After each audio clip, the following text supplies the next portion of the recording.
África, un continente con una historia rica y complicada, ha sido testigo en múltiples ocasiones de trágicos eventos, incluyendo brutales atentados contra jefes de Estado. Estos dramáticos incidentes no solo desestabilizaron naciones enteras, sino que también influyeron en el destino de todo el continente, mostrando la complejidad de las tensiones políticas, las luchas por el poder y las intervenciones externas.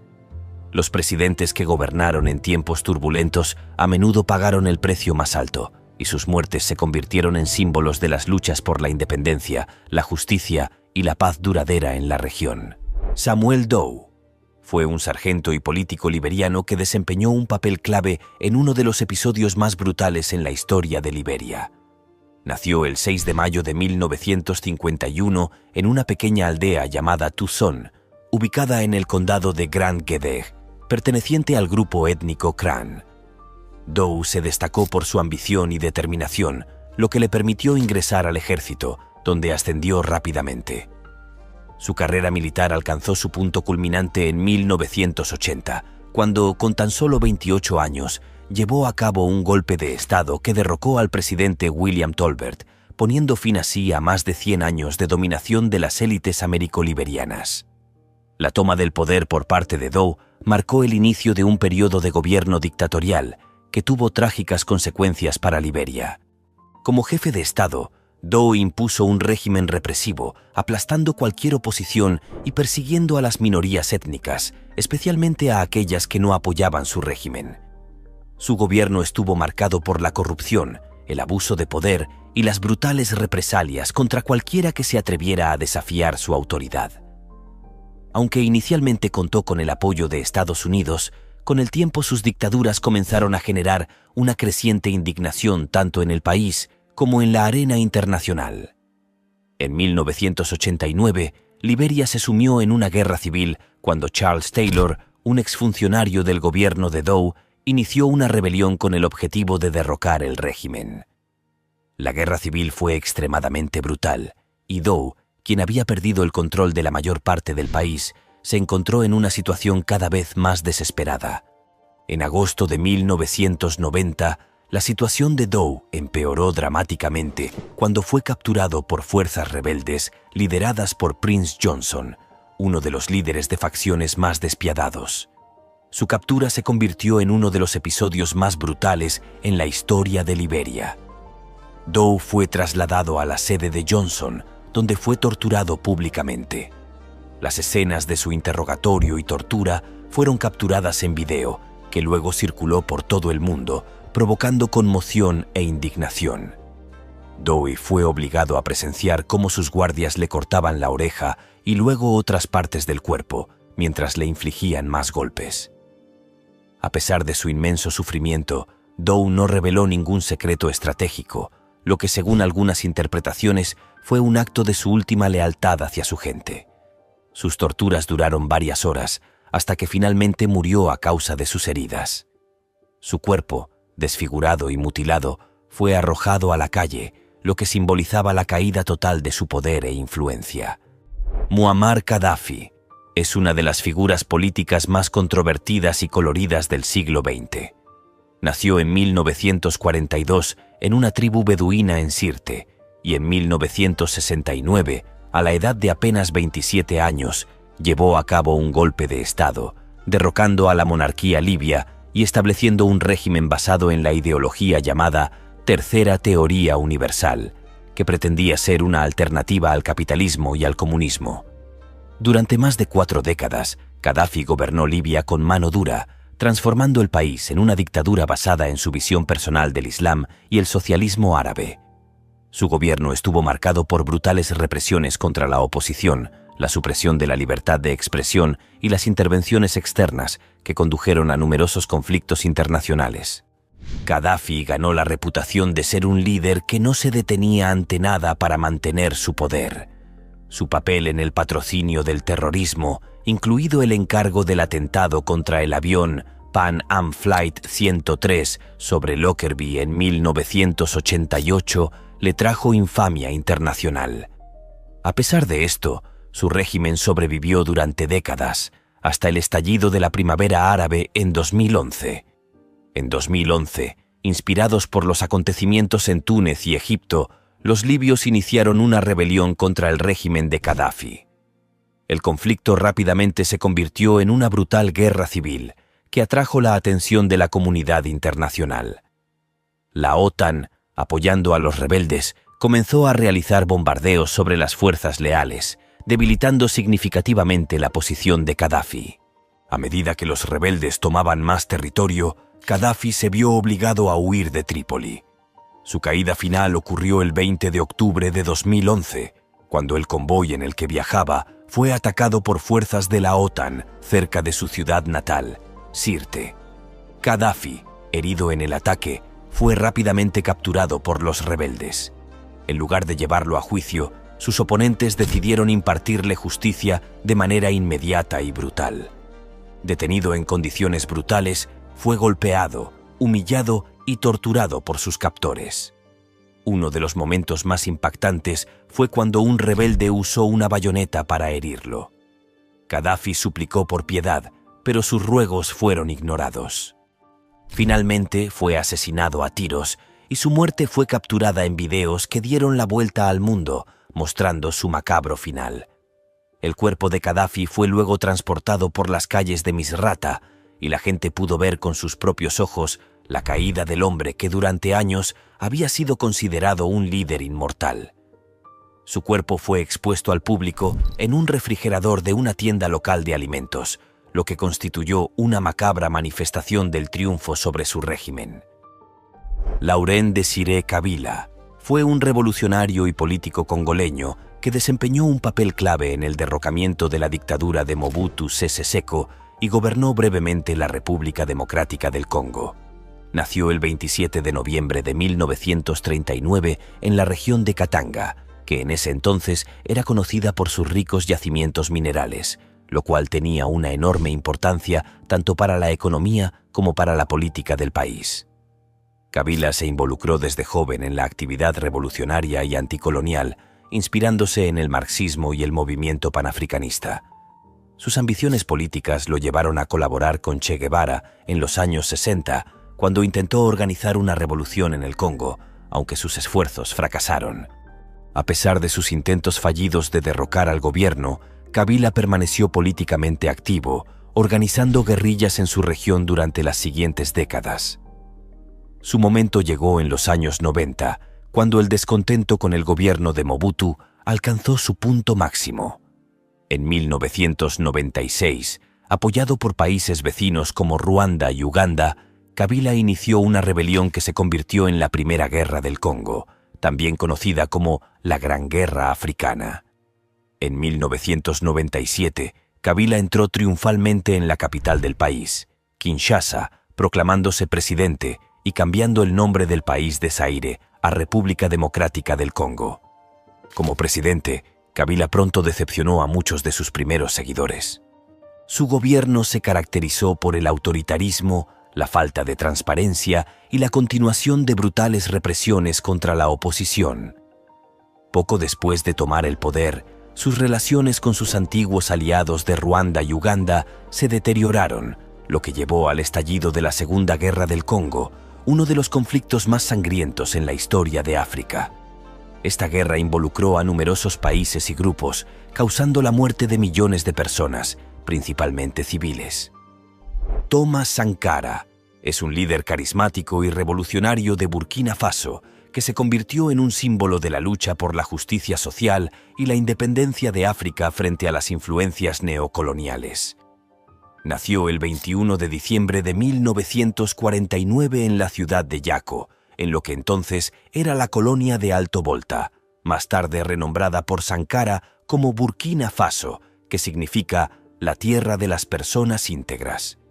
Desde joven se sintió fascinado por las ideas revolucionarias y la justicia social, lo que lo llevó a una carrera militar en la que rápidamente se ganó la reputación de ser un líder talentoso y dedicado. En 1983, después de varios años de crecientes tensiones políticas y sociales, Sankara llevó a cabo un golpe de Estado que lo llevó al poder.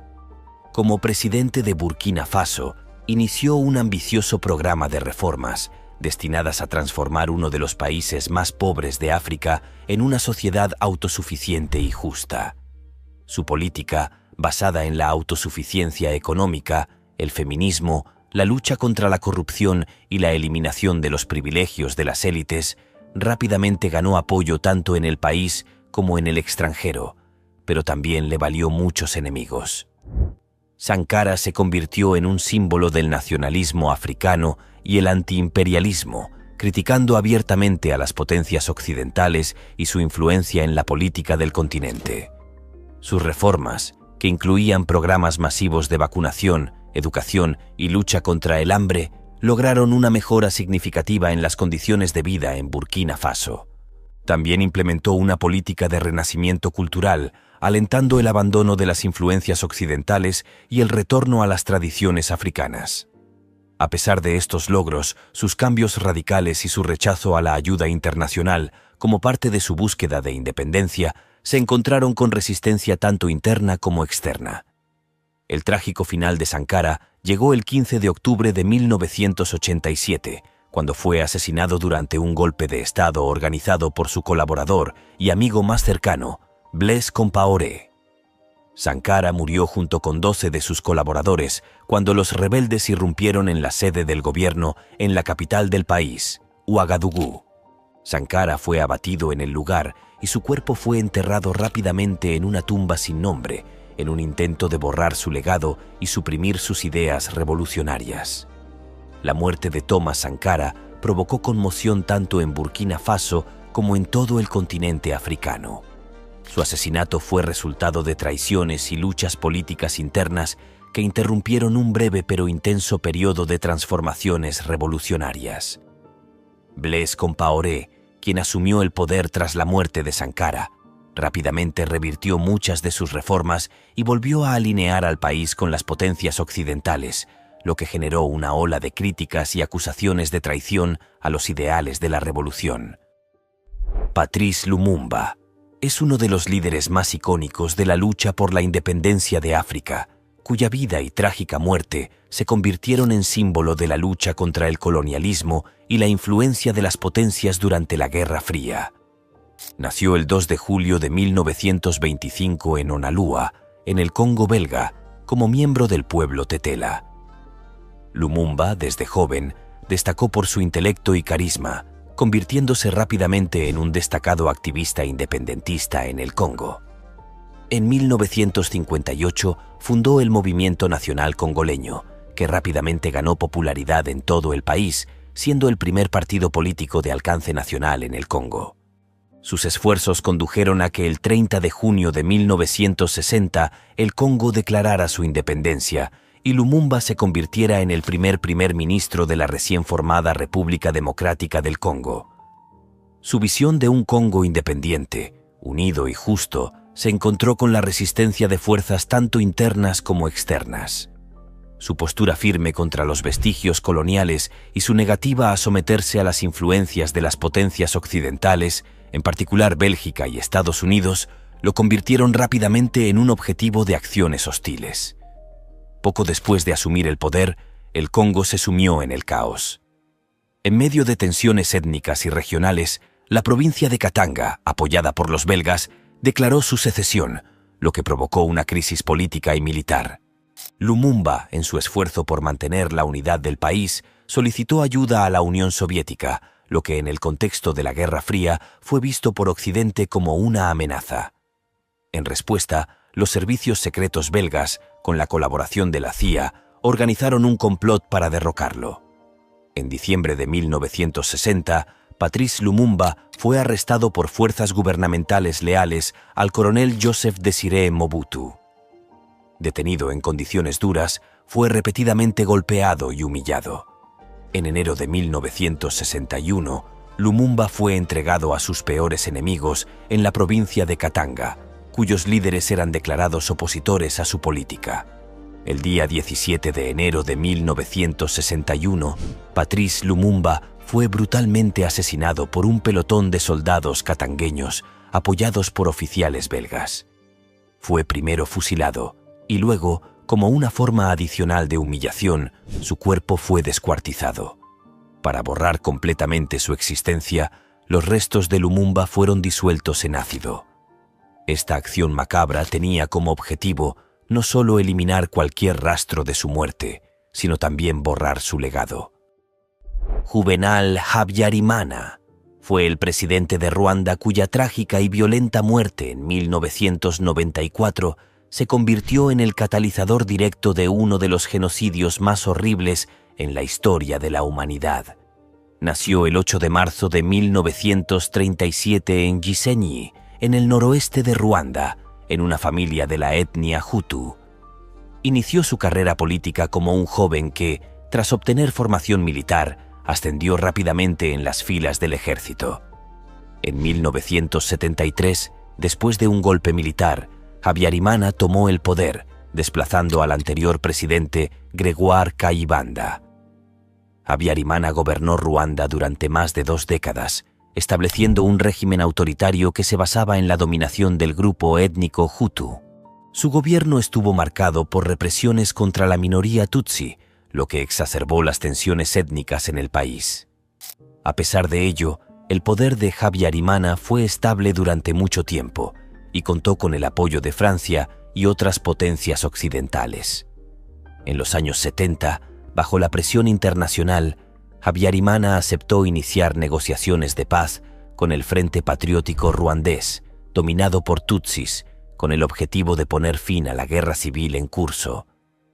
El trágico final de su presidencia ocurrió el 6 de abril de 1994, cuando el avión en el que regresaba a Kigali, después de unas conversaciones de paz en Tanzania, fue derribado. A bordo también se encontraba el presidente de Burundi, Cyprien Ntaryamira, junto con otros altos funcionarios. El avión fue alcanzado por un misil, lo que provocó su inmediato accidente y la muerte de todos los pasajeros. Hasta el día de hoy, no está claro quién fue el responsable del ataque. La muerte de Juvenal Habyarimana fue el detonante directo del genocidio en Ruanda, durante el cual, en un periodo de apenas 100 días, aproximadamente 800.000 personas, principalmente tutsis pero también hutus moderados, fueron asesinadas. Su muerte desencadenó una ola de violencia que se convirtió en asesinatos masivos a una escala sin precedentes, conmocionando al mundo y dejando a Ruanda en ruinas. Habyarimana, aunque visto por muchos como un dictador que contribuyó a avivar las tensiones étnicas, también se convirtió en un símbolo de los trágicos eventos que condujeron a uno de los capítulos más oscuros en la historia de África. Anwar Sadat fue el tercer presidente de Egipto, cuya vida y dramática muerte desempeñaron un papel crucial en la configuración de la política contemporánea de Oriente Medio. Nació el 25 de diciembre de 1918 en Mitabu al-Kum, un pequeño pueblo en el Bajo Egipto. Desde joven, Sadat se interesó por la política y los asuntos nacionales, lo que lo llevó a una carrera militar. Jugó un papel clave en la Revolución Egipcia de 1952, que derrocó a la monarquía y estableció la República.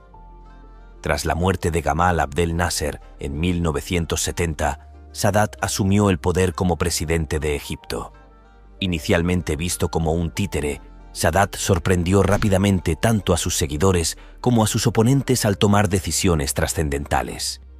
En 1973 lideró a Egipto en la guerra de Yom Kippur contra Israel, lo que revitalizó la moral de las Fuerzas Armadas egipcias y devolvió a Egipto el prestigio en el mundo árabe. Sin embargo, el paso más decisivo de Sadat fue su decisión de establecer relaciones pacíficas con Israel. En 1977, Sadat se convirtió en el primer líder árabe en visitar Israel, lo que abrió el camino para negociaciones y la firma del Tratado de Paz de Camp David en 1979. A pesar de los elogios internacionales, el tratado provocó una oleada de críticas e indignación en el mundo árabe, donde Sadat a menudo era visto como un traidor a la causa palestina. Internamente, Egipto también vivió tiempos turbulentos. Sadat implementó una política de liberalización económica conocida como Infitah, que tenía como objetivo modernizar la economía y atraer inversiones extranjeras. Sin embargo, esta política aumentó las desigualdades sociales, lo que generó descontento entre amplios sectores de la población. Cada vez más aislado tanto en el ámbito internacional como nacional, Sadat enfrentó una creciente oposición tanto de islamistas radicales como de las élites tradicionales. El 6 de octubre de 1981, durante el desfile militar anual en conmemoración de la victoria en la guerra de Yom Kippur, Sadat fue asesinado en un espectacular atentado. La ceremonia, celebrada en El Cairo, debía ser una demostración de la fuerza del ejército egipcio y del triunfo de Sadat como líder.